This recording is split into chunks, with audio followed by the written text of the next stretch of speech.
자, 오늘 이 종려주일 아침에 저희들에게 주신 하나님의 말씀은 마태복음 26장 69절서부터 75절과 27장 3절서부터 8절입니다. 다 같이 우리 한 목소리로 함께 하나님의 말씀을 합독을 하시겠습니다. 먼저 마태복음 26장 69절서부터 75절까지입니다. 다 같이 시작.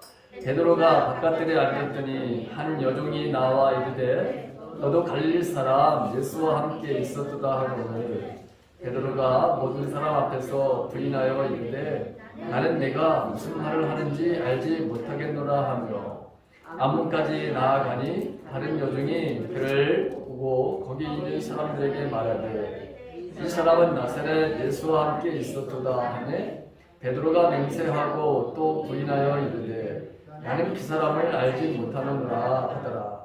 조금 후에 곁에 섰던 사람들이 나와 베드로에게 이르되 너도 진실로 그 도당이라 내 말소리가 너를 표명한다 하거늘 그가 저주하며 맹세하여 이르되 나는 그 사람을 알지 못하노라 하니 곧 닭이 울더라.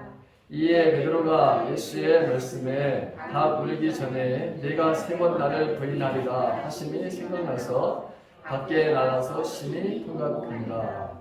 자, 3절 27장 3절서부터 8절까지 다 같이 시작. 그때 예수를 판 유다가 그의 정죄됨을 보고 스스로 누이쳐 그 은 30을 대제사장들과 장로들에게 도로 갖다 주며 이르되 내가 무죄한 피를 팔고 죄를 범하였도다 하니 그들이 이르되 그것이 우리에게 무슨 상관이냐 내가 당하라 하거늘 유다가 은을 성수에 던져놓고 물러가서 스스로 목매어 죽은지라.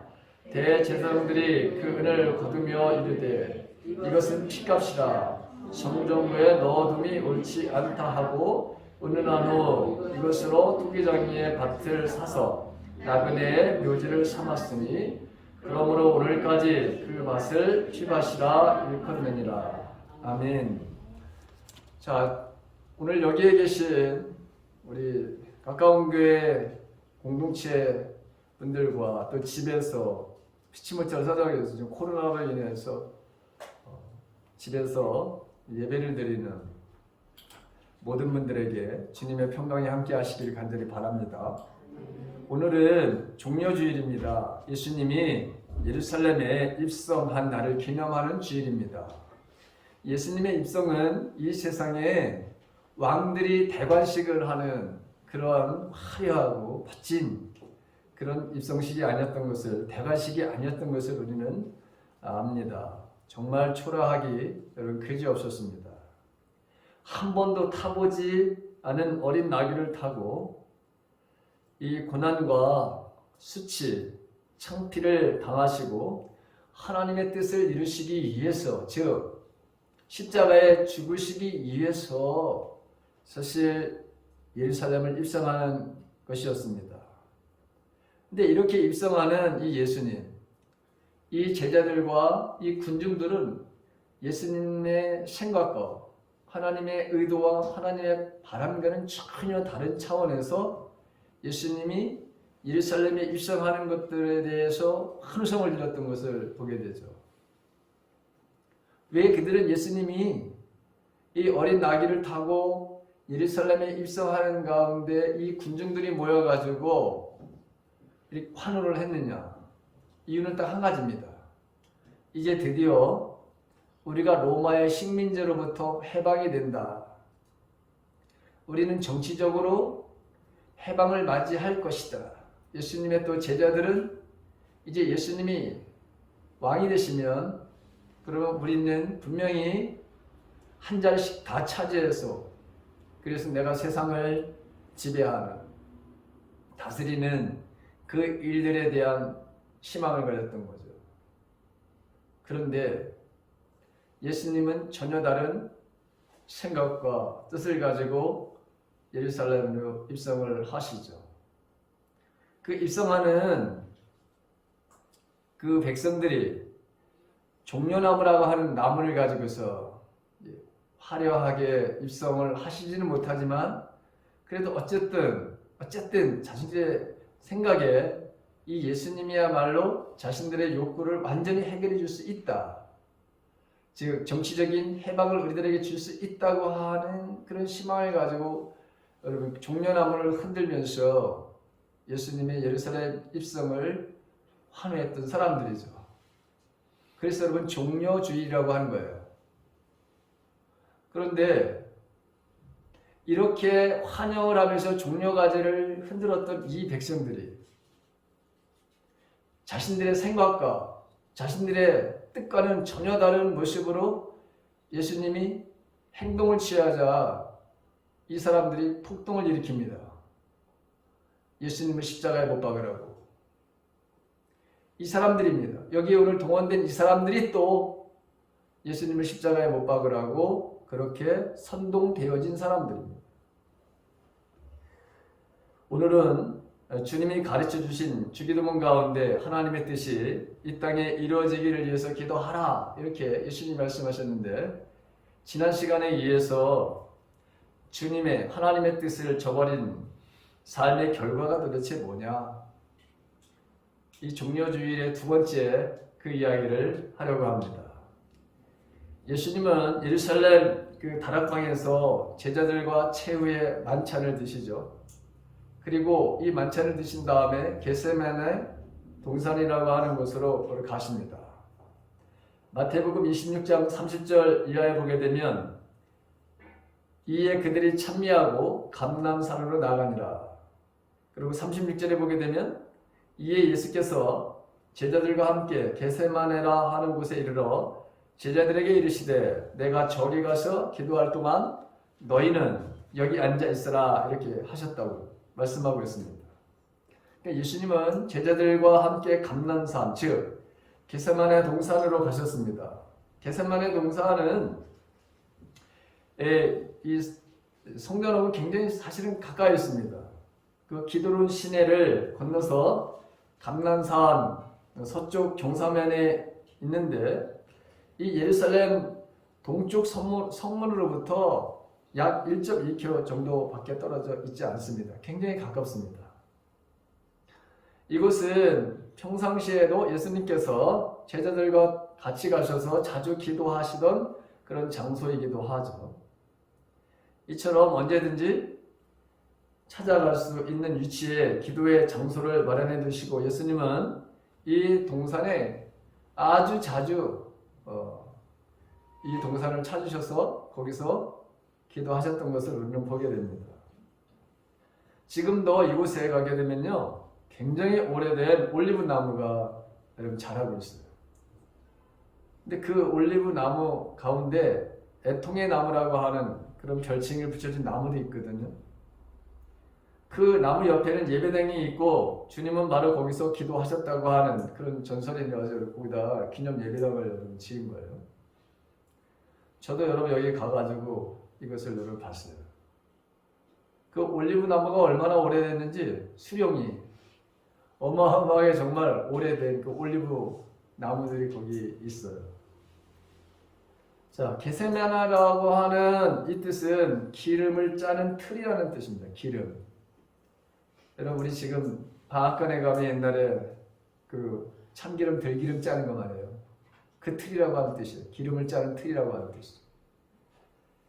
아마도 이 부근에는 이렇게 많은 이 올리브 나무가 재배되고 있었기 때문에 거기에서 기름을 짤 수 있는 장소가 있었기 때문에 그렇게 겟세마네라고 하는 그런 이름이 붙여지게 된 것 같습니다.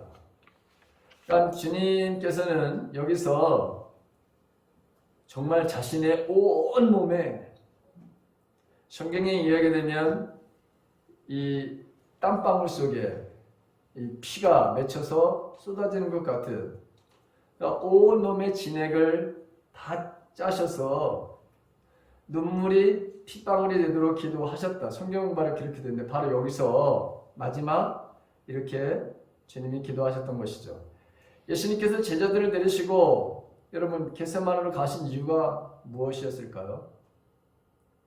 그것은 십자가를 지시기 전에 기도하러 여러분 여기 가신 거예요. 물론 예수님이 평상시에도 이렇게 기도하러 늘 가셨지만 이날은 더 여러분 특별한 그런 의미가 있었던 날이죠. 왜냐하면 이제는 다시는 육신의 몸을 가지고 여기 와서 기도하실 수 있는 그런 기회가 예수님에게 주어지지 않았기 때문입니다. 예수님은 언제나 이 기도의 삶이 이게 기본이었다는 것을 우리는 너무나도 잘 알죠. 예수님께서 공생애를 시작하실 때도 40일 동안 금식 기도를 하시죠. 예수님의 12제자를 선택할 때도 밤새도록 기도하시고 그리고 12명의 제자를 선택하시는 것을 보게 되죠. 그리고 공생의 기간 동안에도 언제든지 예수님은 늘 기도의 삶을 사셨던 것을 우리가 보게 됩니다. 저녁 늦게도 기도하시고 새벽 미명의 시간에도 주님은 언제나 기도의 생활을 하셨던 것을 보게 되죠. 그리고 마지막 오늘도 여기 보게 되면 이제 기도 마태복음 26장에 보게 되면 예수님께서 겟세마네에서 기도하실 뿐만 아니라 아예 이제는 십자가에 달려 돌아가시는 그 위에 십자가 위에서도 온 인류를 위해서 기도하시는 모습을 보게 됩니다. 그러니까 한마디로 예수님의 생애는 기도의 삶이었다라고 하는 것이죠. 이 기도가 이렇게 어마어마하게 여러분 중요하다는 사실을 알고 있습니다. 근데 왜 저와 여러분들은 이 기도가 이렇게 중요하다는 것을 알면서도 우리 자신은 여러분 기도 삶에 기도하는 그런 삶에 왜 우리가 익숙하지 않을까요? 이유는 여러 가지가 있습니다. 여러 가지 핑계를 댑니다. 나는 너무 바빴어요. 나는 삶이 너무 바빠서 난 기도 못합니다. 그런데 그거 여러분 미혹되는 것입니다. 속아 넘어가고 있는 거예요. 바쁠수록 기도해야 됩니다. 바쁜 사람일수록 기도하셔야 됩니다. 사회적으로 높은 지위에 있는 사람일수록 기도하셔야 됩니다. 누구보다 더 많이. 목사가 여러분 기도를 안 한다. 만약에 그러면 어떻게 되겠어요? 목사 자신만이 말할 영적인 삶의 죽음을 가져오는 게 아니라 그 공동체 모두가 다 죽음을 가져오는 거예요. 그래서 여러분들이 항상 주일 낮 예배에도 여러분 저를 위해서 저희 가족을 위해서 여러분 기도하는 이유가 거기 있는 거예요. 저 역시 마찬가지죠. 저 역시 여러분들 한 가정 한 가정을 위해서 날마다 여러분 기도합니다. 주일날에는 여러분 새벽 저도 똑같이 일어납니다. 새벽 여러분 5시 반에 일어나서 이 예배 여기 8시 30분 오기 전까지 여러분들 자녀들 여러분들을 위해서 날마다 여러분 기도합니다.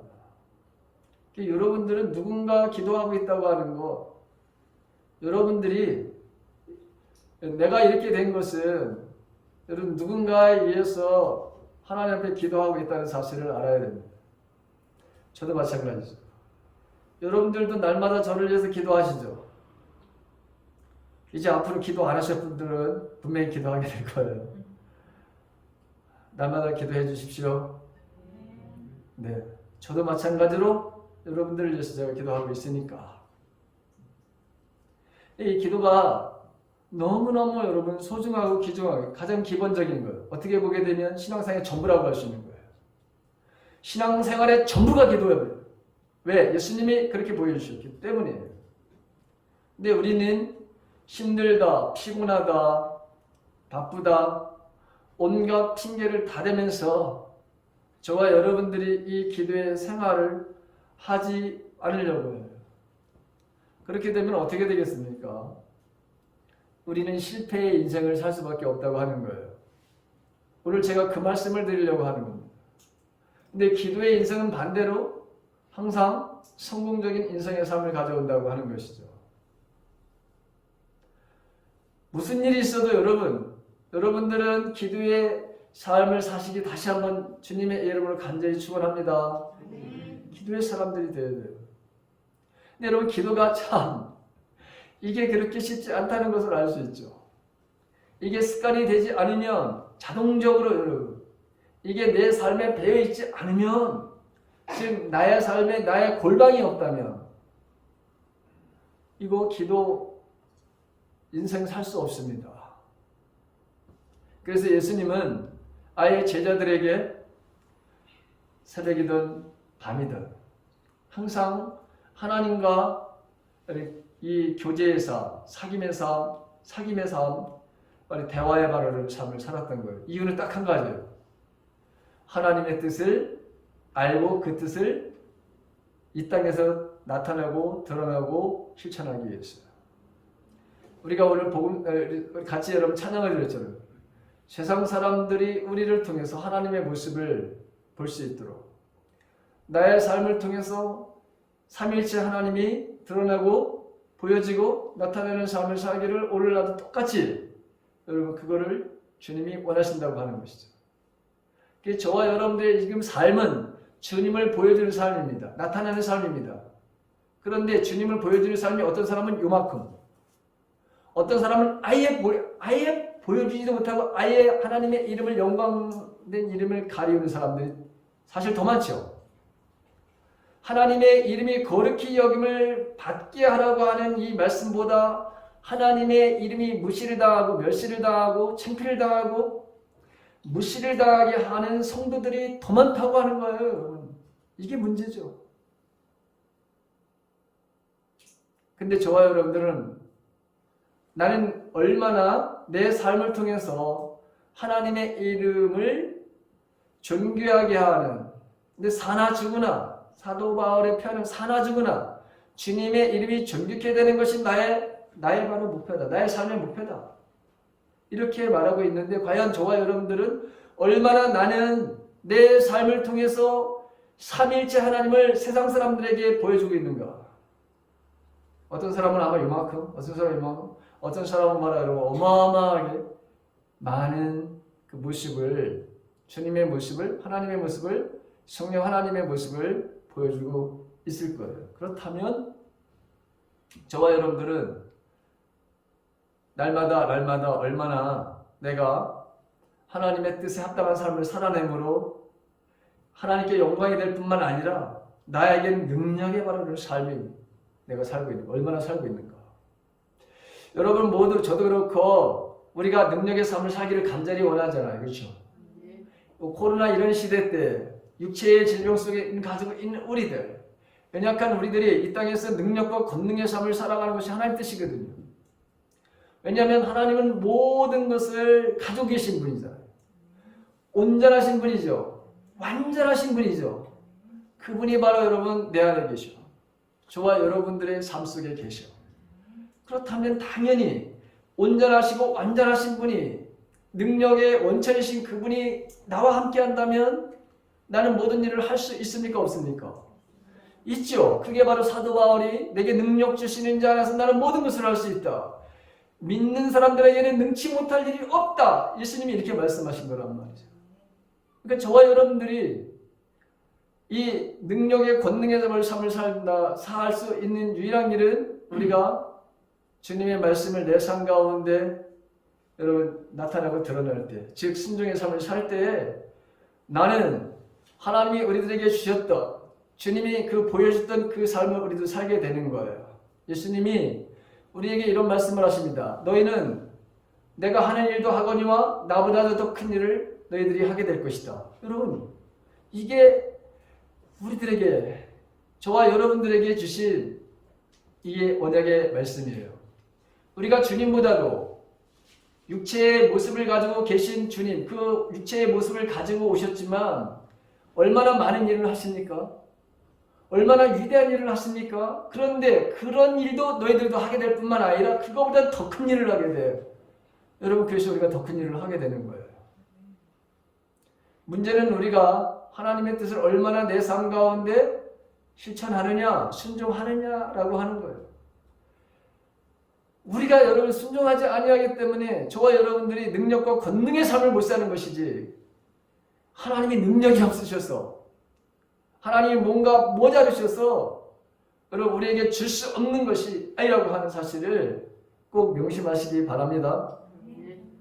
자, 예수님은 이 마태복음에서 같이 이 겟세마네 기도 그 동산에서 기도하시면서 제자들에게 다음과 같은 말씀을 하십니다. 내 마음이 매우 고민하여 죽게 되었으니 너희는 여기 머물러 나와 함께 깨어 있으라 하시고, 내 마음이 매우 고민하여 죽게 되었으니 너희는 여러분 같이 깨어서 같이 기도하는 그 자리에 너희들이 좀 있었으면 좋겠다, 이렇게 부탁의 말씀을 드리는 것을 제자들에게 보게 되죠. 그리고 41절에 보게 되면 깨어서 너희가 시험에 빠지지 않도록 기도하라, 이렇게 되어 있습니다. 영은 원하지만 육체가 약하다, 이렇게 말씀하셨거든. 마음은 원이로되 너희들 육체가 약해 라고 하는 것이, 영적으로는 너희들이 강한 그런, 영은 원래 하나님의 영은 완벽하잖아요. 그렇죠.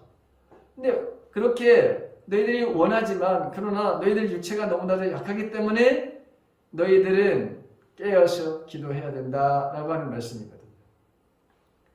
자, 그런데 이 제자들이 세 번째 주님이 오셨을 때 여전히 여러분 깨어 기도하지 않고 다 잡니다.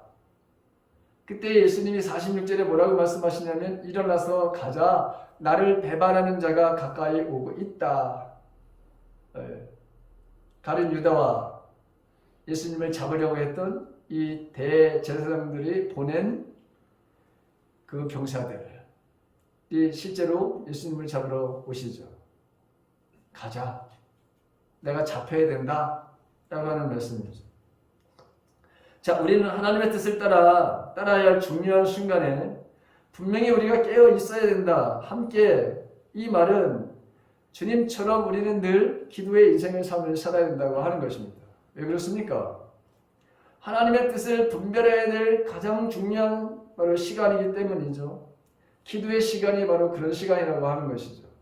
하나님의 소원, 하나님의 뜻, 하나님의 계획, 이 모든 것들을 우리가 알 수 있는 것은 기도 시간에 그 모든 것들을 우리에게 말씀해 주시니까 우리는 알 수 있는 것이죠. 자, 십자가를 지시는 것만큼 예수님에게 있어서 여러분 이것만큼 중요한 일이 없었던 거죠. 이건 하나님의 계획입니다. 온 인류를 구원하시기 위해서는 예수님이 이 땅에 오셔서 이 십자가를 지시는 것이었어요.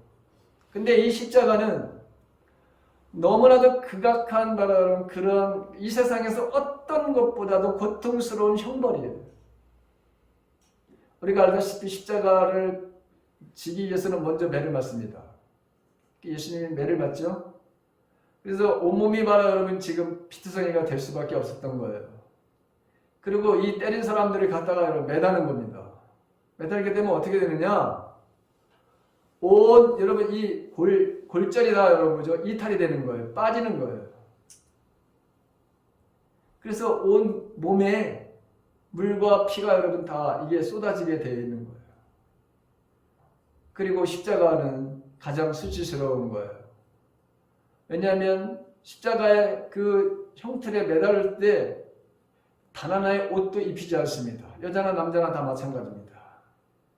완전히 벌거벗고 여러분 거기다가 매다는 거예요. 여러분 우리가 성화 보게 되면 예수님이 십자가 달릴 때 거기다가 여러분 그 속옷을 입은 거를 이렇게 그려놓잖아요. 여러분 그거 아니에요. 여러분 원래는 너무 민망해서 여러분 그게 그려놓은 거지. 원래 십자가는 아무것도 실, 오락이 하나 걸치지 못하게 되어 있습니다. 그래서 가장 수치스럽고 가장 책비스럽고 가장 고통스러운 것이 십자가의 처형이라고 하는 거예요. 너무나도 힘들고 고통스러운 일이기 때문에 예수님 자신도 이것을 인간의 힘으로, 인간의 능력으로는 이거를 감당할 수 없다는 것을 너무나도 잘 아셨어요. 그래서 할 수만 있거든 이것을 나에게서 피하게 해달라고 그렇게 여러분 기도도 하셨어요. 근데 내 뜻대로 마시고 아버지의 뜻대로 되어지기를 나는 원합니다 해서 결국에는 순종의 삶을 나가는데, 그 순종의 삶을 나가기 위해서 예수님은 여러분 그 두려움은 어떤 두려움이냐? 하나님과 단절되는 두려움이에요. 그렇게 매일같이 하나님과 대화를 하셨던 이 분이 3일 동안이나 하나님과 대화를 못한다. 하나님과 교제의 시간을 갖지 못한다는 게 가장 두려웠던 거예요, 여러분. 근데 여러분들이 세상에서 가장 두려운 게 뭡니까? 지금 우리들이 여러분들 가운데 생애에서 가장 두려운 것이 여러분 코로나입니까? 여러분들이 가장 두려워하는 것이 직장에서의 여러분 이 지금 쫓겨남입니까? 아니면 경제적인 어려움입니까? 다른 거예요, 차원이. 예수님은 이 세상에서 가장 두려운 것이 뭐였냐? 그게 하나님과의 3일 동안의 단절이라고 하는 것이 가장 두려웠기 때문에 이것에 대해서 예수님은 철저하게 그 두려움을 극복하기 위해서 이 기도의 자리에 앉으셨어요. 그리고 아픔입니다. 그리고 슬픔입니다. 이걸 기도로 바로 쏟아내다 보니 정말 이 눈물이 말이죠. 눈물이 핏방울이 될 수밖에. 그래서 실제로 이것은 과학적으로 그렇게 증명이 되는 것입니다. 인간의 어떤 극한 상황에서 인간이 할 수 없는 것을 받아들이고 그것을 해낼 때에 여러분 온 몸에 모든 실핏줄이 다 터진대요. 그래서 실제로 이 땀이 핏방울로 변할 수밖에 없다는 것이 이게 과학적인 증명입니다. 예수님이 그런 기도를 지금 하고 계신 거예요. 그런데 이렇게 간절하게 기도하시는 예수님과 대두적으로 다 예수님의 제자들은 어떤 모습을 하고 있었을까요? 우리가 알다시피 너무나 잘 알죠. 그들은 다 잤다는 겁니다. 자, 예수님이 얼마나 이 기도가 이게 얼마나 그분에 있어서는 힘들고 어려운 상황인지 히브리서 5장 7절에도 이렇게 말합니다. 그는 육체에 계실 때 자기를 죽음에서 능히 구원하실 이에게 심한 통곡과 눈물로 간구와 소원을 올렸고 그의 경건하심으로 말미암아 들으심을 얻었느니라.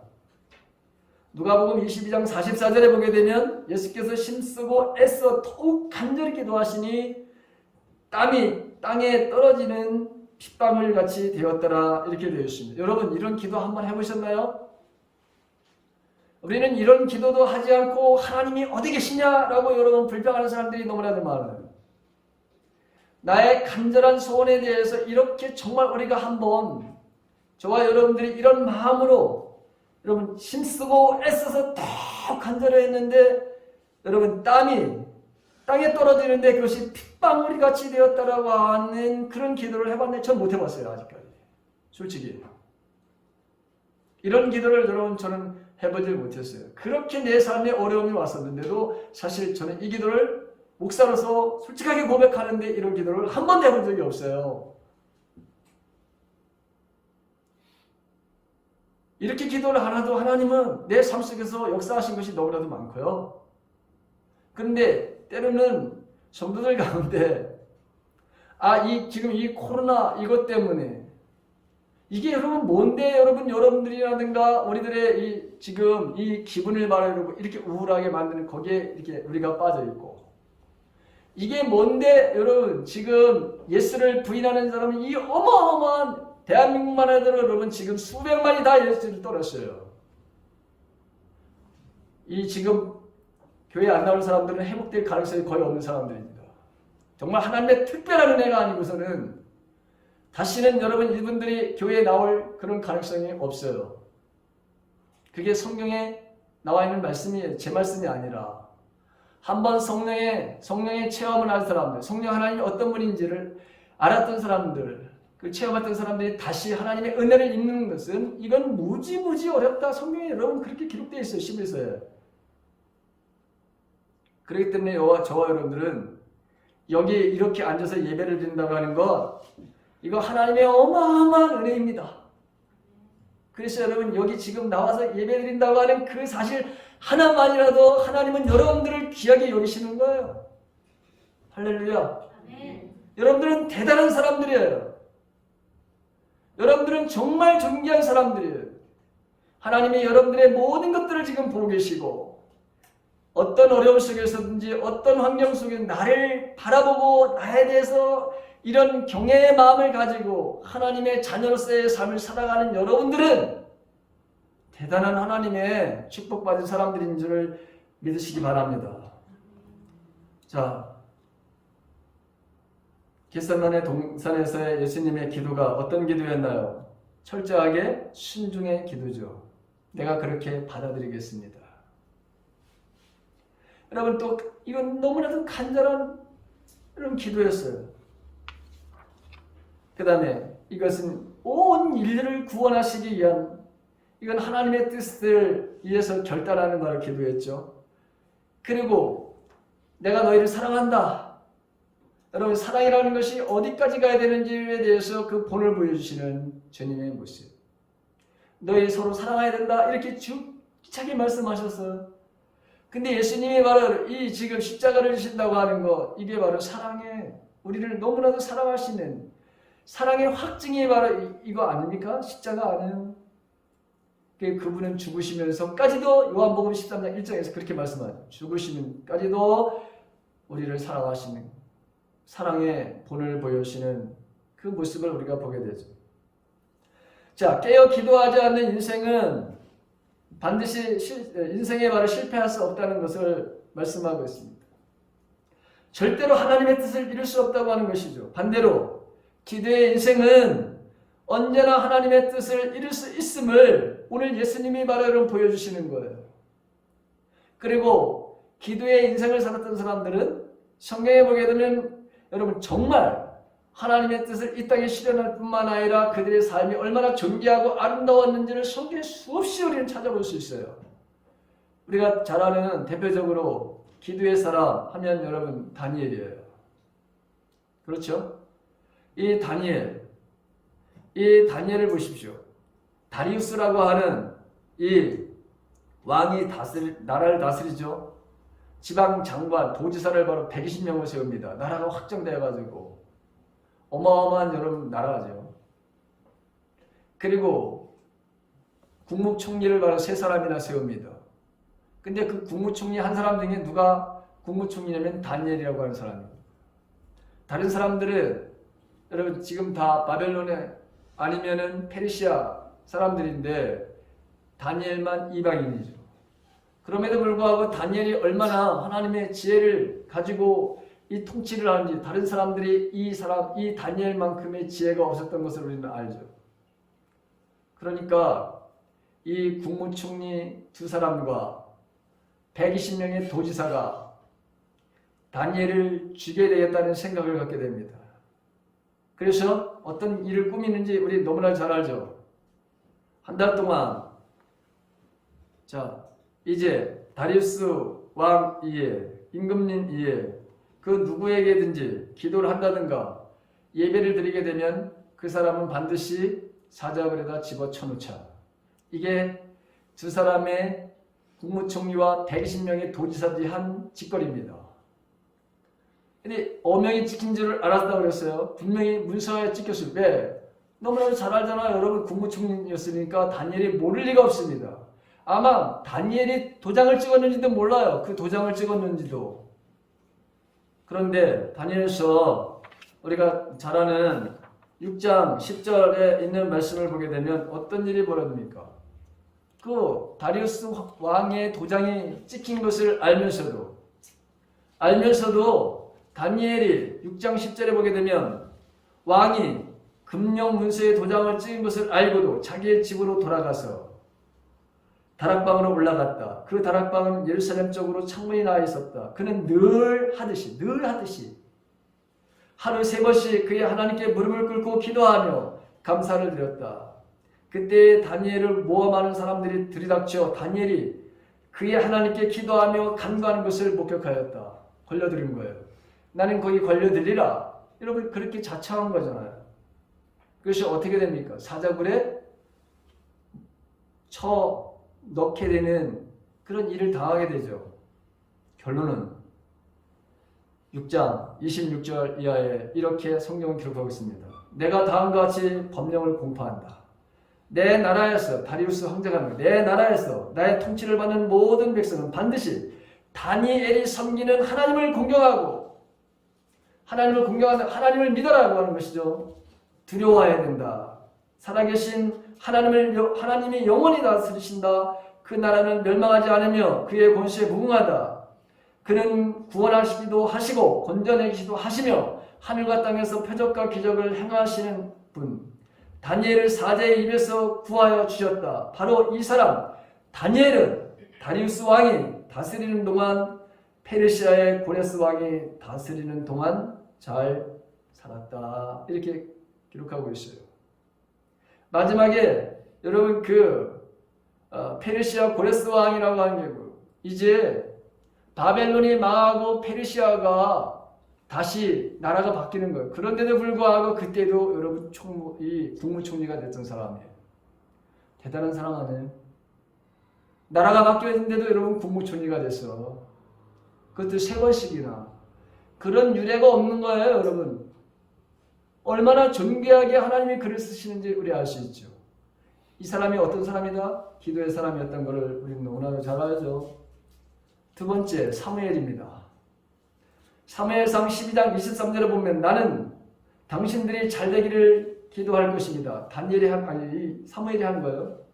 내가 기도하는 일을 그친다면 그것은 내가 하나님께 죄를 짓는 것입니다. 그런 일은 없을 것입니다. 오히려 나는 당신들이 가장 선하고 가장 바른 길로 가도록 가르치겠습니다. 여러분, 사무엘이 어떤 존재인지를 우리는 너무나 잘 알죠. 사사시대 때 가장 하나님의 뜻을 이 땅에 실현시켰던 사람, 가장 존경받는 그런 사사 그 중에 한 사람이 사무엘이라고 하는 사람이죠. 이런 예화는 여러분 성경에 얼마든지 찾아볼 수 있어요.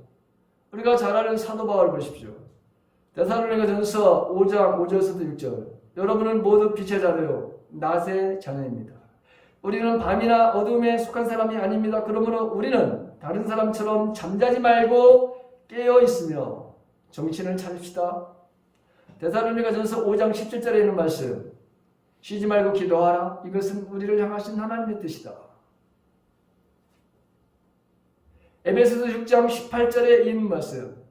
온갖 기도와 간구로 언제나 성령 안에서 기도하십시오. 이것을 위해서 늘 깨어서 끝까지 참으면서 모든 성도를 위하여 간구하십시오. 골로새서 4장 2절 기도에 힘을 쓰십시오. 감사하는 마음으로 기도하면서 깨어 있으십시오. 이렇게 말하고 있습니다. 여러분, 왜 우리가 깨어 있어야 되는가? 깨어 있다는 것이 도대체 뭐냐? 무슨 의미냐라고 하는 것이죠. 왜 깨어 있는 사람만이 이렇게 하나님의 뜻을 이루면서 인생의 성공적인 삶을 사는 것일까요? 깨어 있다는 것이 도대체 어떤 의미입니까? 여러분, 우리가 깨어 있어야 되는, 깨어 있다고 하는 것은 내가 어느 시대에 지금 살고 있는지를 알고 산다고 하는 거예요. 내가 어느 시대를 지금 살고 있는지 이 시대를 분간 못하는 사람들이 너무나도 많은 거예요. 여러분, 우리는 지금 재난과 핍박의 시대에 나라마다 다 다르지만 여러분, 우리는 지금 재난과 핍박의 시대에 우리가 살고 있다고 하는 사실, 종말이 정말 너무나도 가까이 와 있는데 우리는 깨어있지 못하고 여러분 지금 우리가 해야 될 일이 너무 많다고 기도하는 것, 이걸 가장 중요시 여겨야 되는데 이걸 가장 소홀하게 여기는 시대에 바로 우리가 살고 있다고 하는 사실이죠. 마태복음 24장 3절에 있는 말씀, 거기 똑같이 올리브산에 앉아 계실 때 예수님의 제자들이 묻죠. 세상 종말이 언제 일어나겠습니까? 돌 하나 위에 돌 하나 없이 다 무너지게, 예루살렘 성전이 무너질 뿐만 아니라 세상의 종말이 언제 옵니까? 너무 궁금했어요. 그랬더니 예수님께서 뭐라고 말씀하시죠? 세상 끝날 때는 징조가 무엇이냐 이렇게 질문하는 제자들에게 예수님이 누구에게든지 속지 않도록 조심하라. 많은 사람들이 내 이름으로 와서 말하기를 내가 그리스도다 그렇게 할 것이다. 많은 사람들을 속일 것이다. 또 너희는 여기에서 저기에서 전쟁이 일어나는 소식과 전쟁이 일어나리라는 소문을 들을 것이다. 그러나 너희는 당황하지 않도록 주의하라. 이런 일이 반드시 일어나야 한다. 그러나 아직 끝은 아니다. 민족이 민족을 거슬러 일어나고 나라가 나라를 거슬러 일어날 것이다. 여기저기에 기근과 지진이 있을 것이다. 그러나 이런 모든 일은 진통의 시작에 불과하다. 이렇게 여러분 말씀하신 것을 보게 되죠. 자, 우리는 지금 어느 시대에 살고 있는지 명확하게 우리가 지금 보고 있습니다. 어느 시대에 우리가 살고 있는지, 이 시대를 분간할지 모른다는 것은 깨어있지 못하다는 거예요. 오늘날 바로 여러분 크리스천들이 성도라고 하는 사람들이 이 시간에는 여기 와야 앉아 있어야 되는 거 아니에요? 여러분 예배 시간에 주일날에는 무슨 일이 있어도 여러분 예배 시간에 주일을 바로 여러분 지켜야 되는 그 시간에 거기 앉아 있어야 될 사람들이 세상으로 나가고 뭔 핑계를 대고 여러분 나가고 이건 바로 시대가 어떤 시대인지를 전혀 모르고 바로 살고 있는 깨어있지 않은 사람들의 모습이라고 하는 것이죠. 이 사람들은 모두가 다 인생의 실패자입니다. 예배가 없이 바로 여러분 실패자입니다. 그 사람들은 하나님의 뜻을 절대로 이룰 수가 없고 내가 너희를 도무지 알지 못하리라 이런 말을 반드시 들을 사람들입니다. 왜? 이건 제 얘기가 아니라 하나님의 그런 말씀입니다. 우리가 왜 깨어 있어야 되느냐? 오늘 보십시오. 누구에게도 속지 않도록 여러분 여기 보면 시험에 빠지지 않도록 우리는 얼마나 많은 사람들이 우리를 지금 시험에 빠지도록 하는 그런 일들을 서슴없이 하는 것을 우리는 너무나도 많이 봅니다. 제가 늘 예를 들어서 유튜브를 보십시오. 거기에 온갖 현대인들의 빠져들게 하는 바로 여러분 이 거짓된 정보들이 어마어마하게 많습니다. 그걸 여러분 믿고서 그걸 보고서 거기에 빠져 있는 사람들 어마어마하게 많죠. 이 정치인들은 말할 것도 없고 여러분 숱하게 여러분 광고하는 것도 마찬가지죠. 얼마나 많은 이 광고가 저와 여러분들을 바로 미혹해서 거기에 여러분 빠져들게 하고 그것을 바로 사게 만드는 너무너무 많습니다. 어떤 사람은 여러분 거기 이 유혹하는 게 그런 것뿐만 아니라 사단은 끊임없이 우리를 유혹하잖아요. 여러분들의 가장 치명적인 여러분들의 가장 약한 부분을 바로 여러분 언제나 건들잖아요. 그래서 음란에 빠지는 사람들은 계속해서 음란에 빠지게 되고 악한 생각을 가지고 있는 사람은 늘 반나서로 악한 생각을 하게 돼 있고 시기하고 질투하고 여러분 이 분당을 지려고 하는 사람들 뭔가 패를 가려고 하고 패거리 정치하는 사람들 이 우리나라에 지금 여러분 이 패거리 정치가 바로 나라를 다 이렇게 다 분열시키고 망치고 있는 바람에 거기에 여러분들도 빠져들지 않기를 간절히 바랍니다. 깨어있다고 하는 것은 그래서 여러분 속지 않기 위해서 여러분들이 깨어있어야 되는 거예요. 세 번째는 우리가 왜 깨어있어야 되는데 깨어있다고 하는 의미가 뭐냐? 주님이 언제 오실지 전혀 알 수 없기 때문에 마가복음 13장 32절 이하에는 말씀을 그러나 그날과 그때는 아무도 모른다. 하늘의 천사들도 모르고 아들도 모르고 오직 아버지만 아신다. 조심하고 깨어있어라. 그때가 언제인지를 너희는 모르기 때문이다. 사장은 여행하는 어떤 사람의 경우와 같은데 그가 집을 떠날 때 자기 종들에게 권한을 주어서 각 사람들에게 할 일을 맡기고 문지기에게도 깨어있으라고 명령한다. 그러므로 깨어있으라. 집주인이 언제 오는지 저녁일는지 한밤중일는지 닭이 울 무렵인지 이른 아침일든지 너희가 알지 못하기 때문이다. 주인이 갑자기 와서 너희가 잠자고 있는 것을 보게 되는 일이 없도록 하여라. 내가 너희에게 하는 말은 모든 사람들에게 하는 말이다. 깨어있어라. 여기 보게 되면 모든 사람들에게 제자들뿐만 아니라 이 땅의 모든 사람들에게 주님은 이 경고의 말씀을 하시는 것을 보게 됩니다. 그런데 주님이 내일 온다 하더라도 아무런 바로 여러분 문제가 되지 않아요. 그렇죠? 문제가 됩니까? 오늘 밤에 바로 여러분 나는 오늘 밤에 정말 주님이 이 땅에 오셨으면 좋겠어요. 그래서 정말 저 천국에 가서 사도 바울처럼 내 소원은 뭐냐? 내가 이 땅에서 이렇게 지금 힘든 세상에서 이 세상을 그만두고 저 하늘나라에 가가지고 주님과 영원한 그 천국에서 내가 이 땅에서 고생한 모든 것에 대한 보상을 받고 거기에서 주님과 그 황금길을 나는 걷고 싶어. 모든 것이 여러분 다 황금길이야. 여기는 여러분 요만한 거 어마어마하게 비싸죠. 근데 길 자체가 황금길이에요. 근데 여기서 뭘 더 여러분 우리가 더 많은 것을 뭔가 누리려고 하고 뭔가 여기서 바로 잘 살려고 하는데 여러분 우리 인생이 나그네의 인생이라는 걸 여러분 아시죠? 근데 나그네의 인생 속에서 뭐를 여기서 이렇게 뭘 쌓고 여기서 뭔가를 여러분 그렇게 애들을 여러분 물론 우리에게 주어진 삶이 있죠. 성실하게 감당해야죠. 그러나 그 모든 것들은 다 무너지는 때가 온다. 없어지는 때가 온다. 여러분 없어지고 무너질 것 거기 너무 신경 쓰지 마요. 여러분 아파트 집 자기 발 뻗을 만한 집 있으면 돼.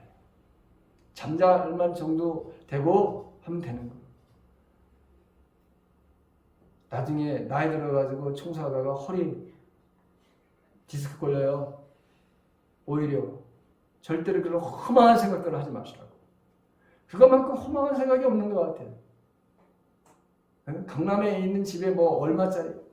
아이고 여러분 하늘나라 가면은 그거보다도 더 멋진 집들이 그건 아무것도 아니고 그런 그림자인데 그걸 사서 거기서 못 산다고 여러분 화가 나? 그런 미혹을 당해요. 그런 수가 넘어가는 인생을 살아요. 얼마나 한심한 거야 이게. 여러분 하나님 보시기에 제발 여러분들을 볼 때 한숨을 내쉬는 그런 존재가 아니기를 간절히 바랍니다. 하나님 보실 때 하나님의 시각으로 여러분 세상을 한번 보십시오. 주님의 시각으로 세상을 한번 보세요. 그러면 여러분 우리는 자유로울 수 있어요.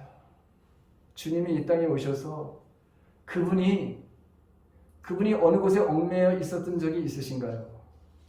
그분이 무슨 두려움 속에 빠졌던 데가 있었나요? 여러분 전혀 그런 분이 아니었어요.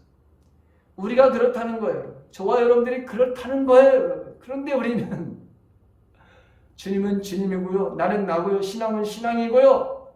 이런 엉터리에 바로 여러분 삶을 살아가니 깨어있지 않은 사람들은 다 이런 바로 여러분 미혹에 넘어가는 거예요. 마지막 우리가 깨어있다고 하는 것, 깨어있어야 되는 이유가 어디 있느냐? 그건 하나님의 뜻에 순종하는 삶을 살기 위해서 그렇다고 하는 거예요. 오늘 바로 여러분 보십시오. 본문에 나오는 베드로, 나머지 바로 제자들, 이 가룟 유다를 보십시오. 그들이 바로 철저하게 실패한 바로 여러분 일이 뭡니까? 그들이 모두가 다 예수님의 바로 말씀을 거역한 거예요. 게을리한 거예요. 너희는 깨어서 기도하라고 하시는 이 말씀에 모두가 잠드는 거예요. 깨어있지 못하니까 어떤 어려운 순간에 딱 오게 되니까 아예 예수님을 저주를 해. 난 그 사람을 모릅니다. 여러분 한 번도 베드로를 향해서 이렇게 대우를 해주시지 않으셨어. 지금도 마찬가지로 저와 여러분들에게 하나님은 나에게 여러분 한 번도 나에게 하나님은 이렇게 내가 너를 몰라 이렇게 우리를 여기시지 않고 내가 너를 사랑하는 자 나는 너를 사랑해 끊임없이 그렇게 말씀하시는 분이 우리 주님이신데 우리는 때때로 나는 당신을 모릅니다. 여러분 조금만 위기가 오게 되면 내 삶의 경제적인 위기가 오게 되면 나는 당신을 모릅니다. 여러분 얼마든지 우리가 다 부인하면서 살아가는 존재들 아니에요 여러분. 그러면서 우리는 하나님 앞에 뭔가 달라고 하고 하나님 우리에게 뭔가 주십시오 기도하는데 그게 여러분 어떻게 하나님의 뜻과 우리가 생각이 다른데 어떻게 우리의 삶 속에서 하나님의 복이 임하겠냐라고 하는 거예요. 어떻게 우리가 인생을 성공적으로 살 수 있느냐는 것이죠. 절대로 여러분 깨어있지 않은 기도하지 않은 사람들은 절대로 하나님의 뜻을 이룰 수가 없어요.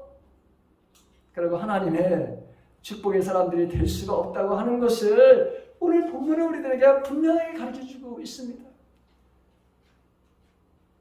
한 번도 그렇게 부당하게 제자들을 대한 적이 없었는데 아예 팔아먹어? 은 30에 그 당시에 최고의 가격이 사람을 바로 팔 때 종을 팔 때 최고 가격이 은 30이에요. 그러니까 예수님을 바로 은 30에 팔아먹어? 아니면 나는 그 사람을 모릅니다. 여러분 그게 제자였던 수제자였던 베드로요. 여러분 가룟 유다가 어이없는 바로 일을 벌이고 있다고 하는 것을 우리가 보게 됩니다. 이 종려주일 아침 주님은 우리들에게 말씀하십니다. 너희들이 정말 깨어있지 않으면 절대로 너희들은 하나님의 뜻을 나의 뜻을 이 땅에 드러내지 못해 나타나지 못해 보여주지 못해 라고 하시는 말씀이에요. 그래서 너희들이 피곤하다고 너희들이 바쁘다고 너희들이 해야 될 일이 많다고 늘 너희들은 핑계를 대고 너희들이 기도하지 않는데 너희들이 육신이 약하기 때문에 너희들은 내 몸을 쳐서라도 너희들은 깨어야 돼. 그리고 너희들은 나와서 기도해야 돼. 이게 주님의 말씀이에요. 그런데 우리는 주님의 말씀 앞에 다 귀를 막고 여러분 살고 있지 않아요? 여러분, 나는 여러분들이 집에서 기도하리라, 나는 그런 기대를 가지고 있어요. 분명히 우리 사랑하는 성도들은, 우리 가까운 교회 성도들은 집안에서 거기 침대건 거기가 식당이건 여러분 골방에 반드시 있을 거라 나는 그렇게 가르쳐왔고 나는 그렇게 설계했어요. 나는 그래서 나는 우리 집에서도 나는 골방에 있고 기도하는 시간이 있고 교회 와서도 기도하는 시간이 있고 여기 와서 하나님 앞에 간구하는 그런 시간이 저에게는 있어요. 여러분들에게 있죠? 만약에 없다면 오늘 이 말씀을 꼭 정말 여러분 마음에 새기십시오. 장소가 중요한 것이 아니라 어디든지 정해놓고 거기서 단 5분이라도 단 10분이라도 하나님의 바라는 말씀을 펼쳐놓고 그리고 나에게 말씀해 주십시오.